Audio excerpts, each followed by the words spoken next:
I have in this world is my balls and my word, and I don't break them for no one. Do you understand? Show me the money! Show me the money! This is my 5 most confident picks for UFC Fight Night. I'm Tsarukyan taking on Dan Hooker. But first, before we get into the video, thanks everyone for clicking on the video. Thanks for subscribing. If you haven't yet, subscribe. Like the video, man. Boost the algorithm. Maybe one day, just try and help me, man. I'll fucking box any of these MMA YouTubers, man. I'll box them at the Misfits Boxing. Just get me popular, man. You know what I mean? Subscribe. Get me out there. Get me on the platform. You know what I'm saying? All right. Before we get into the first confident pick, Gatsv is now fighting Waldo Costa. Waldo Costa, he's got good hands, man. It's going to be an interesting one. He's an he's an ex-softball player. You know what I mean? So he's got some good hands. He has boxed. That's one of his first trades, right? He is hard to take down, man. He is. He's actually hard to take down. I think he's a little bit more athletic than Gatsv. And if this guy's the underdog going into the fight, I'd pick Waldo Costa. So there you go. But, I can't really – it's hard to predict because Gatsv is the GOAT blob. You know what I mean? He's actually got some sneaky hands, this Shamil. He's fighting in Qatar.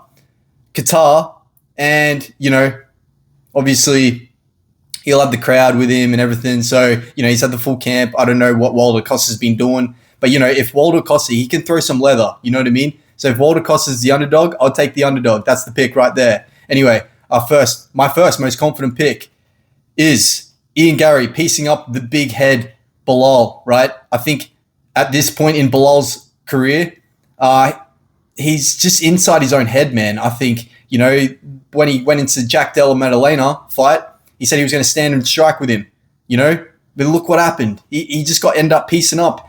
And, regardless of what people say, obviously Belal wanted to take down Jack, man. He did. When you're fighting for your life, whether it's your career or not, you're fighting for your life. You're going to do anything that benefits you in the fight. That's going to give you that edge. That's going to make you survive.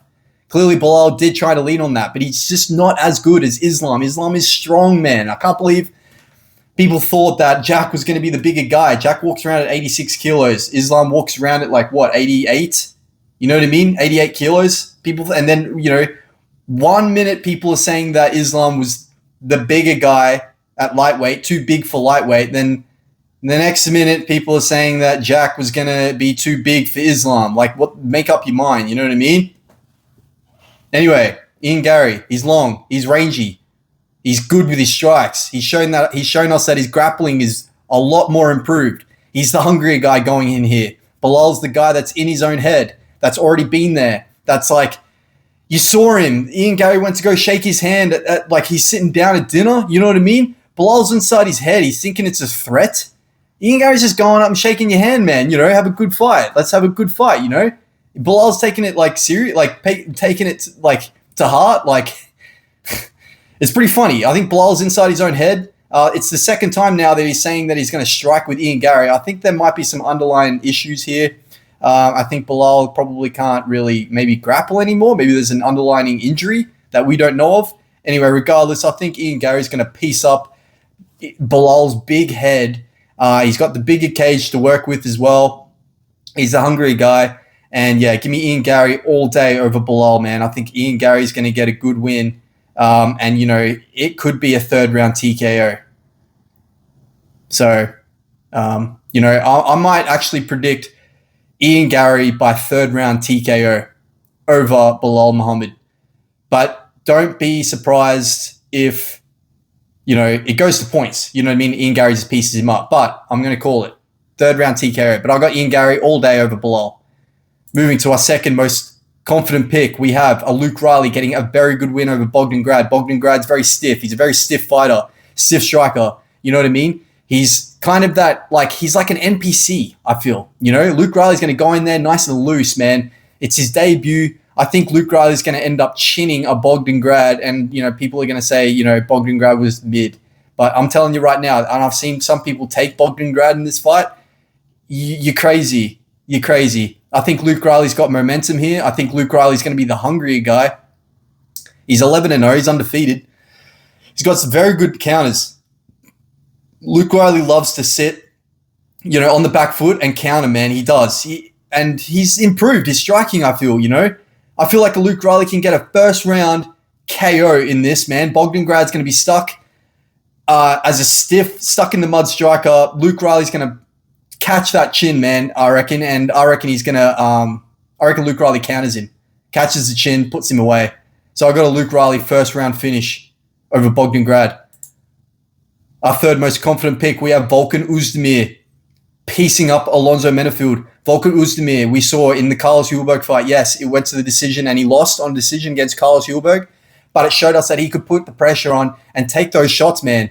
It was, it was a hard decision, man. Like, he went out there and tried to fight a long-rangey guy in Carlos Hulberg, didn't get finished, and that's actually, in hindsight, kind of pretty impressive, man, considering Alonzo Menfield actually got finished against Carlos Hulberg in the first 20 seconds, I think he ended up eating like a Carlos Hulberg long-rangey jab and then moved forward and just tried to I don't know what he was doing. He was just like trying to fight with his forehead, you know what I mean? And I think Alonzo Menfield here, he's just too one-dimensional on the feet. I don't think he can get down at Volkan Oezdemir. Özdemir's got all right, like, takedown defense.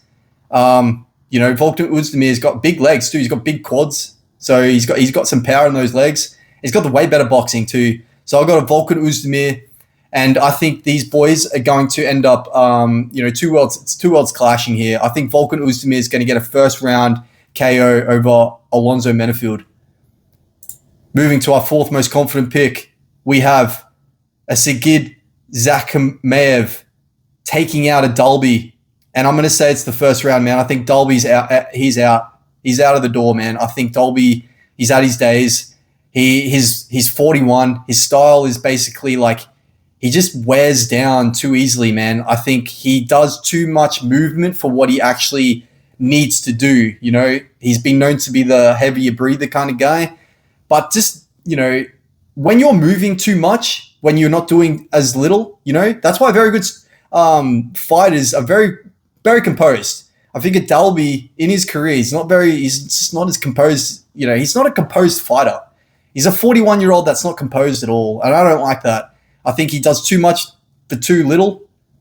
And, he's taken too much damage in his career. He's pretty gritty. He's the UFC veteran here, but a Sigid Zakamev, I think he's going to go out there and just, I think he's just going to finish a Dalby in the first round, man. So give me Sigid by first round finish. That was my fifth most confident pick. Excuse me. No, that's my fourth. My computer's playing up. My fifth most confident pick, we have, I'll just pick it on the fly, an Alexandre Topuria taking out a Bekzak Almvakan. Okay, Alexandre Topuria, you got to understand, right?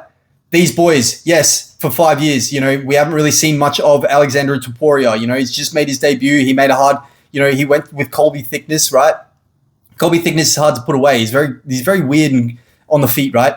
And Topuria, he's always been training with his little brother, man, Ilya. He's always been there. He's always been in the gym. You can't put anything away for what has Alexandre Topuria been doing. He's been training, man. He's been training with Ilya. He's been one of Ilya's closest training partners. Isn't that that's a very good training partner to have, man? Look what Ilya's doing. You know what I mean? One of the GOATs of the sport. He is the GOAT of the sport, in my opinion. You know what I'm saying? And I truly believe in Alexandre Topuria with his good boxing, good Greco-Roman wrestling IQ here. Bekzak, very, very good all round, very fast, but Topuria is going to get a good win on the cards here. That's my fifth most confident pick. Actually, before we go, Shemrock, very good dog here, okay? Very good dog. Shemrock is my dog of the week. Shemrock right here, right? Him and Luke Riley. I'm telling you right now, they're going to go out there and they're going to get a good win, right? Luke Riley, first round finish. I think Shemrock is going to go out here and expose a Nurulo Aliyev Nurullo Aliyev, he's 10-0. He looks like Khabib. He kind of looks like he fights like Khabib, but he's definitely no Khabib.